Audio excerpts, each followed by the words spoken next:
We need a funny way to start this video so that you guys are hooked and you watch all the way through.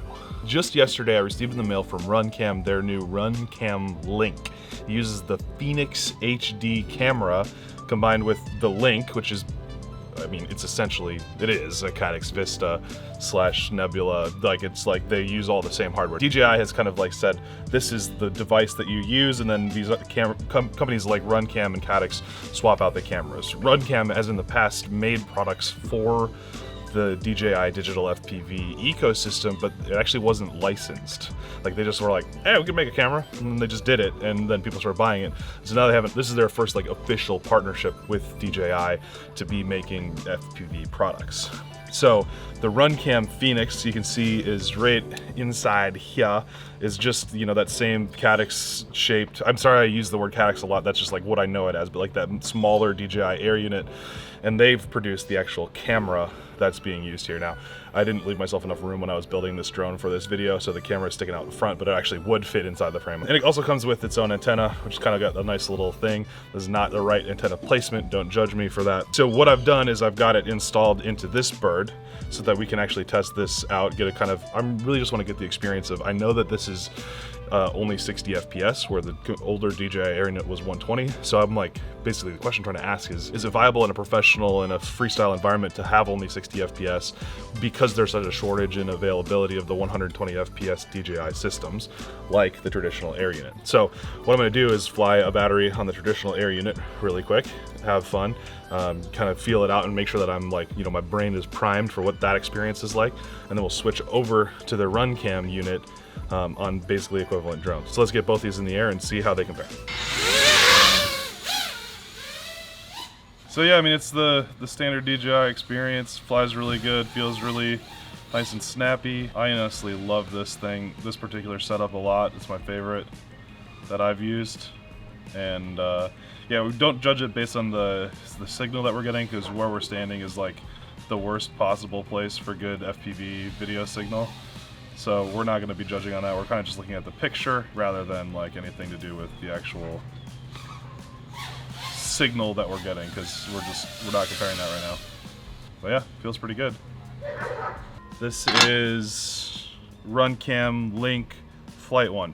So before I even take off, in here it looks pretty good. Like it's a little bit sharper, I think, than the RunCam, but like maybe digitally sharp. Like if I'm looking at the leaves and the trees and stuff.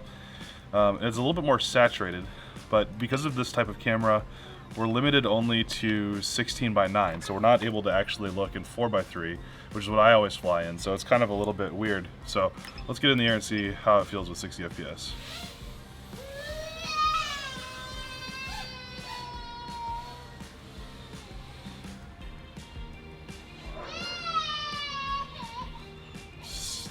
Well, I guess we're landing. What's the matter, bud? The baby doesn't want us to fly right now because he's not super happy about drones yet, which I hope doesn't carry into his young adulthood, because I hope that he will fly with me sometime. But yeah, so like, I mean, just from the 20 seconds of flight that I did get, it looked really sharp, pretty saturated. Field of view felt a little bit narrower, mostly probably because of the 16:9. I was not really noticing the 60 FPS too much in just like the smooth movements, but when I made like more aggressive things like rolls and flips, I definitely started to notice it a little bit more. So I'm kind of curious to see what happens if I can get it up for a little bit longer of a flight. But this, so far so good, but we're only 20 seconds in, and we're gonna wait for my wife to get back so that the baby's not upset with us more. Like much sharper than usual. And like in the turns, I notice the 16:9 aspect. Like, it doesn't feel terrible. And I don't mean latent, like you just, everything kind of stutters a little bit.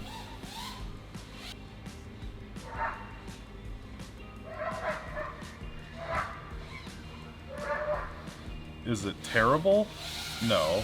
Is it flyable? Yes. I mean, for the same price, I would definitely already rather have the standard Air unit. Like in a pinch, this is okay. It's definitely better than like analog, that's for sure. Light change, pretty good. I really don't like the 16:9. Let's see how the change is nice and quick, light-wise. That's pretty good. It's like tearing. Like it's so weird to have it. I don't know. I can't really quite put my finger on it. And like, it seems to have pretty good dynamic range. Like I feel like I'm looking into shadows, but it's like whatever the picture is very contrasty, very sharp. But in terms of like the feeling is fine. Like if I had to fly this, it's okay. But like I definitely am noticing a big difference between the 60 FPS and the 120 FPS. I like the way the color looks. Like it reminds me of the look from RunCam analog cameras. It's a little bit warm in general, the color. Yeah, I don't really know what to say other than that. Like it's just, it's everything that the air unit is, but a little bit choppier. Like it's choppy. It's kind of weird. Like I can't put my finger on it more than that. But you know, like, again, like it's not the end of the world. It's not terrible, but definitely very big difference between that and the standard air unit. So I think we should get Winston in on the sticks. We'll let him fly the standard air unit and then put him on that one and see if he kind of has the same reaction. He's not been close enough to hear me. Look, he's way over here on the other side of the house.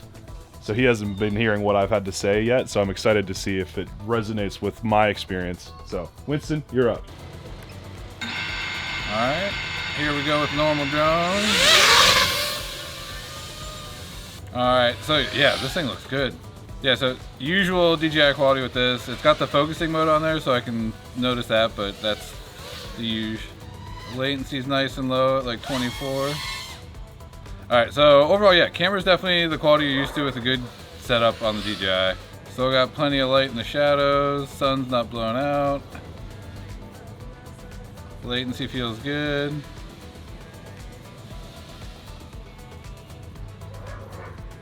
Yeah, overall the usual with DJI, the experience I've grown used to.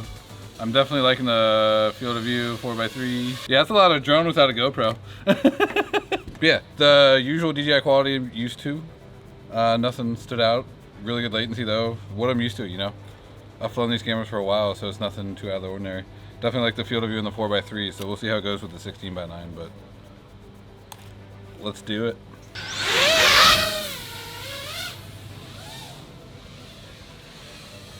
Noticing a little bit difference in colors. Not quite as saturated, but nice. All right, so overall messing around. It seems like it's a little bit slower for switching from light to dark. It's definitely still doing a good job with it. Sharpness is right up there, if not more sharp almost even. Colors look good, a little bit less saturated, but still really good. The latency is noticeably higher by about, it's up there at like 30, 34 milliseconds of latency, whereas the other one was hovering around 24 to 30. So not drastic, but definitely there. All right, let's go harass Paul. So yeah, overall, it's definitely flyable. Latency is there, but not super noticeable. It's not a drastic difference, but it's there. No, this is fine. I'd be happy with this. If I had a choice, I might go with the other one, but this one is still plenty nice. That's a solid camera. There's a little bit extra latency on there that you can see, but it's fractional, like or marginal. But it's sharpness is there. It's just as sharp, if not as sharper. Contrast level is a little bit less saturated, but still looks awesome. The field of view is definitely a little bit tighter, but not, it's still flyable. And I like the 16:9, you get the extra real estate with the goggles. Yeah, no complaints here, I'd be happy with that. Save 20 bucks and it still works just as well. Yeah, I'm happy with that. So, a little bit less saturated. Definitely. You think it's less saturated? Well, it's lighter. Like there's more saturation color-wise. I don't know. I thought there was more color. Yeah? Yeah. Well, maybe what I'm seeing though is more so the contrast, because it seems like it's a little bit less contrasty. It didn't deal as well with the changing from dark to light with the lit up sky.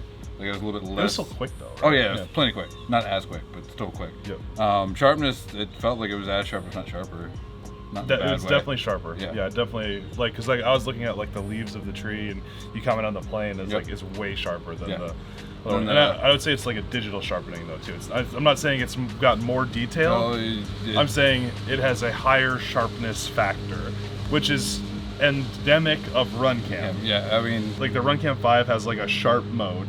They're like HD cameras, like the RunCam 5, the orange like box camera. They're always super sharp. Super sharp, like to the point where like anytime like somebody asks like, oh, what would you want to see in a feature? I'm like, not so sharp. Just let me sharpen it in post, and just let it be what it is. But yeah, okay, so it's sharp. The field of view is a little bit tighter, but not drastically, but it's definitely noticeable. I can't tell if that's because of the 16:9 or because of the because it's actually a smaller field. But that's the thing though, is I kind of like it because it fills the goggles.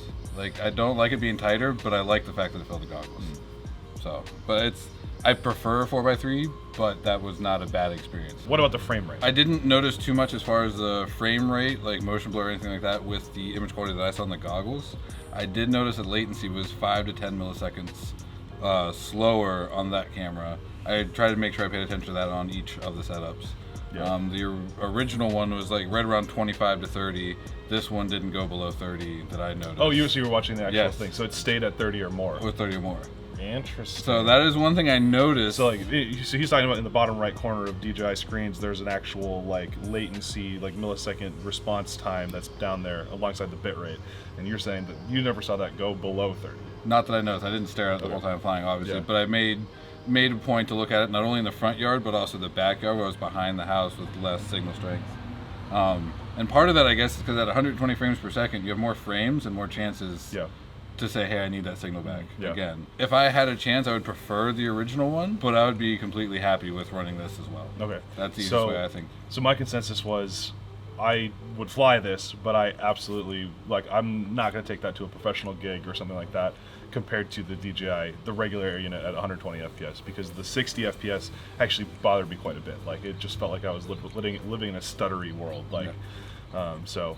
I mean, when it comes to professional work, definitely spend the extra money for that 10 milliseconds, for that one crap moment might save your bacon, and just give you a better performing drone just because of that. In professional setting, that's worth it. Yeah. As far as like flying it for fun and freestyle, run it, man. Yeah. If somebody handed me this and said, "Do you have to fly this?" Right. It's fun. But I would still, whatever savings there is, whatever availability there is, I would always go for the 120 FPS original RunCams first. We did a review on a Flywoo product that had a Nebula Nano in it, and that was almost like I would rather have analog. Like it was that bad. So this is much better than Nebula Nano. It is not as good as a regular air unit. It's kind of what I'm coming down to. Yeah, my first experience with DJI FPV system was using that Nano camera. Was not happy with it. Slightly disappointed. Being able to use something like this as your first experience, way better experience than what I had with the Nano for sure. So all that to say, RunCam Link with the Phoenix HD camera. If you're in a tight spot and you need something in your drone and you can't find everything at 120 FPS in stock, definitely grab it. I think we're both really happy with it in terms of we were flying all the way around the house. Signal was perfect the whole way. Yeah. So it seemed to penetrate well. Obviously that's not a super scientific description of how that works, but it's super, just really, it seems like a solid product. It seems like it will work well. It's not as good as the original, but beggars can't be choosers at this point because you can't buy them. I mean, either way, I think RunCam definitely did a good job with this, and its quality is there. I hate to say I'd only buy it because I can't get the other one. It's still definitely worth looking into. Hope you enjoyed our quick little review of the RunCam Link. It's been fun to just test out these things side by side and make sure we understand the difference. Thanks for being a willing test subject. And be sure to like and subscribe and all of the YouTube-y stuff. Stay flying.